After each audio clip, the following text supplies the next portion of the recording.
Hey everybody, Rick here. In today's video, I want to talk to you about relationships in Thailand and the hypocrisy I see in the USA concerning such.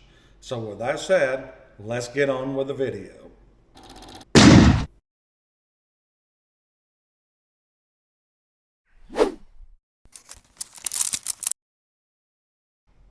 Hey everybody, I thought I'd talk to you a little bit today about my thoughts on relationships between men and women in Thailand, especially foreigners or Farangs or guys from the Western countries. I was watching some YouTube videos and I won't name the YouTubers, but I did see talking, and they were saying some pretty negative things about their relationships with Thai women. They'd went through and they talked about how they had been taken to the cleaners and that type of thing, and I'm sure that does happen, and it probably happens regularly. But what I find really interesting about this is that whenever they do these types of things, it's generally they weren't doing their own due diligence to see what was going on. They were dating strictly a girl that works in a bar in Pattaya or in one of the tourist areas, and it's a well-known fact that that's how these girls make their living, which I see nothing wrong with because it's their method and their way to make money to send back to their families. And I don't see anything wrong with that. And, people go into this, if they go in with open eyes and think to themselves, and look for red flags, they'll know whenever somebody is doing something they shouldn't be. The other thing that I found really interesting on some of these other YouTubers are they were talking about age gap differences. Now, my girlfriend, for example, is 10 years younger than I am, and she's got a good job and is a government worker, and she doesn't need me, for Adam. She doesn't need anything from me. She could take me or leave me. So this isn't a discussion about her in any manner. What this is a discussion about is whenever they're talking about, they'll find a province girl or a girl that maybe she isn't as well off as some. Maybe she isn't very educated. She's got a high school, or she may have her something that would be similar to a bachelor's degree. But, work in Thailand does not pay what it does in the United States. And, a lot of these YouTubers will be saying things like, the only reason you'll ever see a young girl that has 20 or 30-year age gap with an older man is strictly for finance. I do not believe that, and I think that is 100% false. I think that while there are times that this may be true, I think that there's always several other nuances involved with this besides just finances.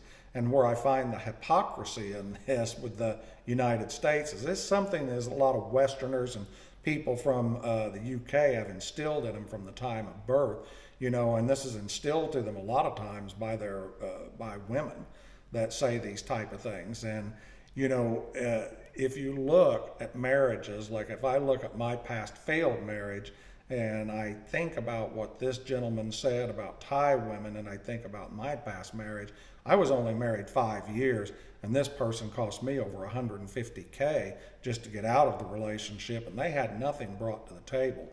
But in the United States, a guy's just going to lose 50% of, anything and everything, or he's going to have to buy somebody out.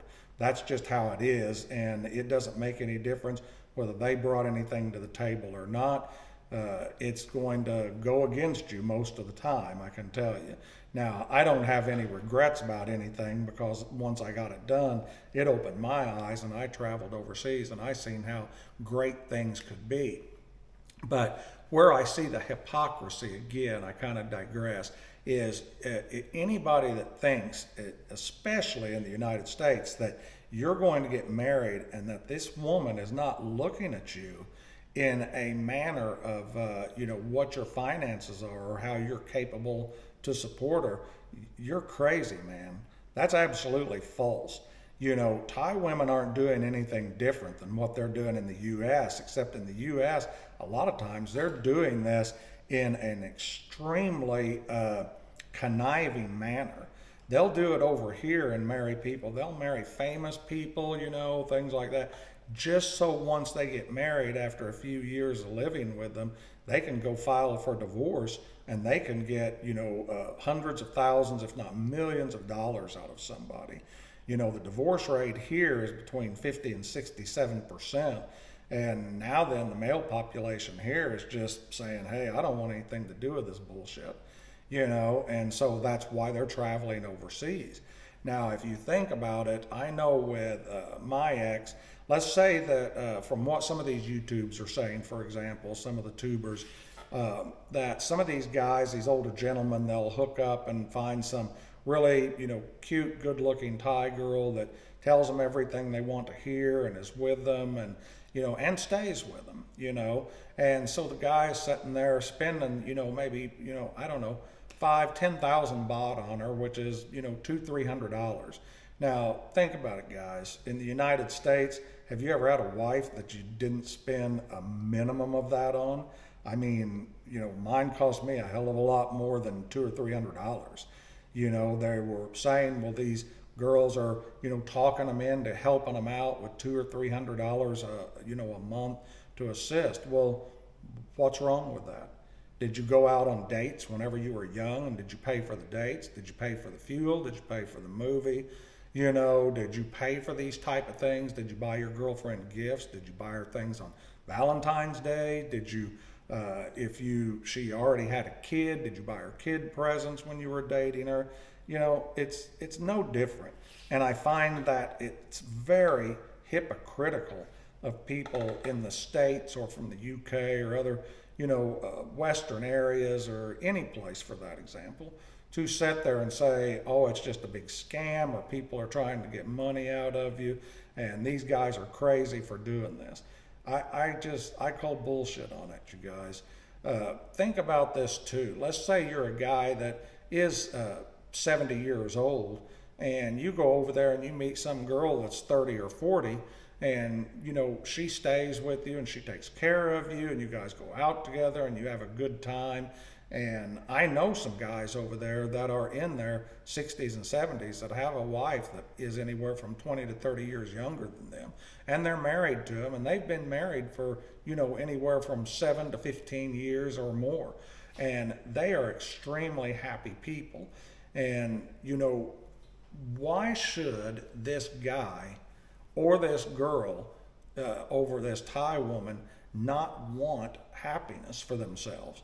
If this guy can go over there, so whenever somebody gets down on this man for doing something like this, why? What should he have done? Should he have stayed in the United States and sat in some apartment and had, women snub their nose at him or, look at him and say because he didn't look a particular way or he wasn't muscular enough or he didn't make enough money or they just didn't like this or that or they have 1,000 damn reasons, that they go through and they're, so he's what? Instead of going over there and meeting somebody that enjoys life and has a good time with each other, he should just sat, according to a lot of these people, and just sat in some apartment at home and just rot away. This is the biggest, bunch of nonsense I've ever heard in my life. That's why you see so many of these guys going overseas and becoming expats, because they can go over there and they're not only benefiting them and their life, but they may be benefiting a lovely Thai girl or Filipina girl, and both of them reaping the rewards of what each other has to offer. And, there is nothing wrong with that, especially whenever I see these guys and they're doing so well and they're so well taken care of, and their wives or their girlfriends are well taken care of. They've got things that they would have never been able to have got in their life over there, because it's a different culture and it's extremely difficult. Even well-educated women and men in Thailand, the wages are just a lot lower than what it is in the US, and it's very difficult for them to climb up. But whenever you can get two of these people together and they can benefit each other and one scratch the other's back, it makes for a very positive lifestyle for them. And I think that is absolutely awesome. So whenever, you sit there and you think about how Western culture is in the United States, these women will go, oh, that's just gross, it's this. old man and he's with this young woman. Well, I tell you what, lady, you can go sit in your house and eat your chocolates and get fat and have 100 cats and lead a miserable life, griping and complaining and bitching about everything. And I'd tell those guys, do exactly what you're doing. Go get a plane ticket, minimize things, go overseas, go to the Philippines, go to Malaysia, go to, Thailand, go to Vietnam, Laos, Cambodia, and see how much farther your dollar goes. See how friendly the people are. See how much the women will appreciate you if you're a polite and caring individual. Do your due diligence and make sure you're not just 100% taken advantage of. And I will guarantee you can find somebody to where you will have a much better quality of life over there with them, with somebody that respects you as long as you respect them. So that's going to pretty well sum up this video. I did something a little different. You notice I was showing you a motorcycle trip I was making in Missouri while I was talking to you up here in the right-hand corner of the screen. I thought you guys might enjoy seeing some of the back roads of Missouri while I talk to you. So guys, please like, subscribe, and hit the bell for me. The site's growing, the channel's growing, I guess I should say. I'm really excited about it. I just hit 400 subscribers, which for me is well beyond what I thought I would ever get. I hope you enjoyed the video a lot. So this is Rick signing off, and I'll see you guys next video. Take care all.